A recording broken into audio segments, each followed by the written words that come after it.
Buenos días, mi nombre es Gustavo Adolfo Ochoa Morillo del programa de Ingeniería de Sistemas y en esta ocasión vengo a explicarles los ejercicios planteados en la clase de física. Espero el video sea de su agrado. Continuando con la presentación, seguimos con la sustentación de los ejercicios. Este fue el primer ejercicio planteado en la clase de física, ejercicio número 101.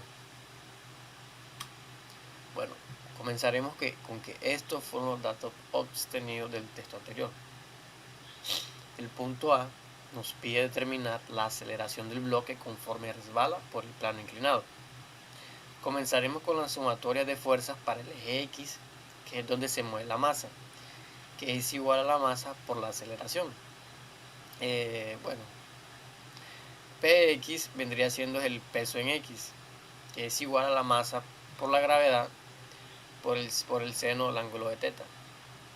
El que va en X es el que va a llevar el seno porque no toca el ángulo, como se puede observar aquí. Bueno, en esta igualdad podemos eliminar esta masa y esta masa.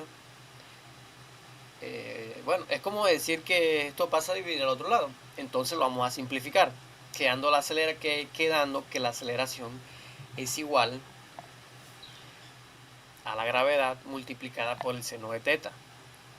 Y bueno, haciendo los respectivos cálculos, vendría siendo el resultado que me da del inciso A. Bueno, sigamos con el inciso B. El inciso B nos pregunta, ¿cuál es la velocidad del bloque cuando éste abandona el plano? Esto lo que quiere decir que la energía mecánica vendría siendo cero. Entonces, la energía potencial es igual a la masa por la gravedad por altura, que es igual a la energía cinética a un medio, se puede observar, a un medio de la masa por la velocidad elevado al cuadrado. Bueno, aquí vamos a hacer un procedimiento casi igual al anterior, que vamos a cancelar estas dos masas en ambos lados. Acá se debe hacer un despeje. El 2 que está dividiendo acá pasa a multiplicar y haciendo los respectivos cálculos, vendría siendo mi resultado del punto B. Vámonos con el inciso C. El inciso C nos dice, ¿qué tan lejos de la mesa el bloque golpea el suelo? Bueno, sabemos que el bloque, con los datos obtenidos, cae de una altura de 2 metros cuando sale del borde de la mesa. Para determinar cuánto tardó, usaremos la ecuación de caída libre. G vendría siendo que, es igual a la gravedad y T es el tiempo que tardaría en caer. Despejando T, nos da este resultado.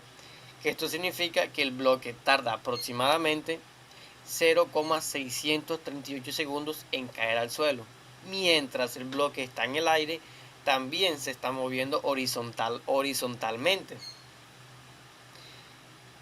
a esta velocidad de 3,13 metros sobre segundo y recorre una distancia horizontal de 1996 m antes de tocar el suelo.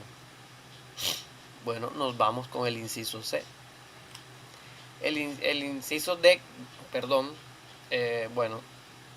nos pregunta, ¿qué intervalo de tiempo transcurre desde que se libere el bloque hasta que golpea el suelo? Bueno, aquí lo que primero que hacemos es calculamos que la distancia recorrida por el bloque inclinado es de 1 metro, como nos podemos dar cuenta. Luego, usando las ecuaciones del movimiento, encontramos que el tiempo que transcurre desde que el bloque se suelta hasta que cae es de 0,638 segundos. Esto vendría siendo el cálculo respectivo al inciso D. Bueno, vamos con el inciso E. Nos pregunta, ¿la masa del bloque afecta a los resultados anteriores? Y mi respuesta fue para nada. Ya que la masa no afecta a los resultados, se puede observar cómo se ha cancelado en cuanto se nos presenta en el procedimiento. Por ende, las variables no dependen de esta. Seguimos con el punto 2. Continuando con el punto 104, tenemos este ejercicio. El inciso A nos dice, encuentra la tensión en cada sección de cuerda en términos de teta 1, M y G.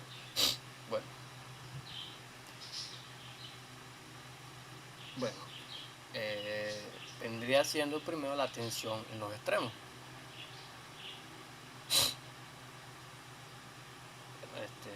Comenzaremos con, se analiza el equilibrio en el eje Y en los extremos de cada cuerda. Para uno de los extremos se tiene, bueno, dicha esta fórmula, y la componente vertical de la tensión T1 es igual al peso de la mariposa, que vendría siendo este. Eso indica que, bueno, y como nos podemos dar cuenta, esto indica que la tensión en los extremos de la cuerda es la misma. Vamos pues con el segundo inciso, y cuando termine me devuelvo a explicarlo un poquito mejor. Bueno, de manera similar, para las mariposas anteriores se tiene prácticamente lo mismo. Esto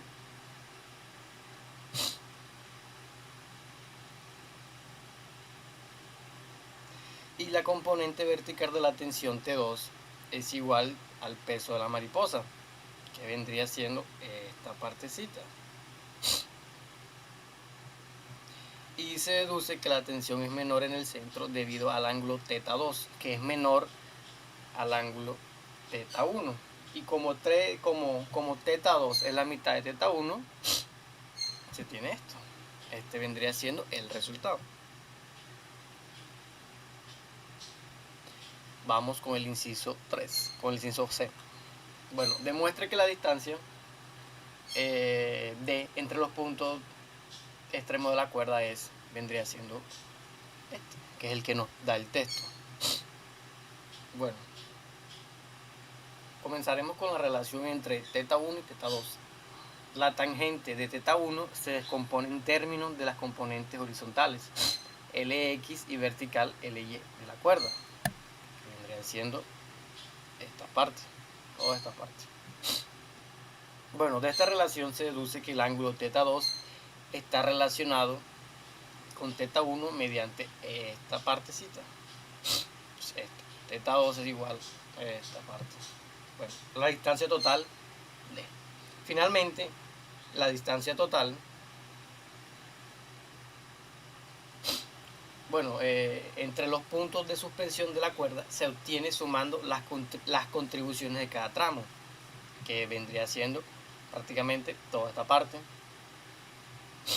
Y como L menos 5L lo reemplazamos y se obtiene prácticamente esto. Y ahora les voy a medio a explicar desde el punto A. Bueno, en los extremos, la tensión en la cuerda tiene una parte que va hacia arriba en el eje vertical y otra que va hacia los lados en el eje horizontal. Aquí nos interesa la parte que va hacia arriba porque esa es la que sostiene a la mariposa. Esta tensión es igual al peso de la mariposa, que es su masa multiplicada por la gravedad. Y como la mariposa no se mueve, esto significa que la tensión vertical es exactamente igual al peso. Ahora vamos con relación al ángulo. Bueno, ahora la cuerda está inclinada, así que esa tensión hacia arriba depende del ángulo que forma la cuerda con la horizontal. Cuanto más inclinada esté la cuerda, más tensión vertical se necesita para sostener el peso. Por decirlo así, en los extremos la tensión de la cuerda es la misma en ambos lados porque las mariposas tienen el mismo peso y el mismo ángulo. Bueno, ahora vamos con el inciso B.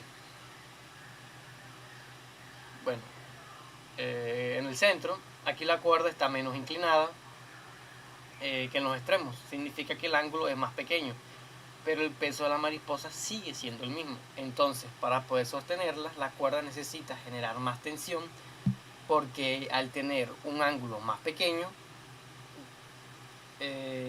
la tensión tiene que compensar esta inclinación menor. Y bueno, como el ángulo es más pequeño en el centro, la cuerda se debe soportar más tensión para sostener a las mariposas interiores. Bueno, ahora vamos con el inciso C. Bueno, que es la distancia. Bueno, comenzaremos con la relación entre los ángulos. el ángulo en los extremos, que llamamos θ1, es más grande que el ángulo en el centro, que llamamos θ2. Bueno, la relación entre los ángulos es sencilla, ya que el ángulo en el centro es más o menos la mitad del ángulo en los extremos. Y bueno, ahora si sumamos todas esas secciones de la cuerda, las partes inclinadas y la parte horizontal, obtenemos la distancia total entre los dos puntos, donde la cuerda está colgada. Y bueno, la fórmula que se muestra nos da exactamente esa distancia, en función de los ángulos y de la longitud de la cuerda. Muchas gracias.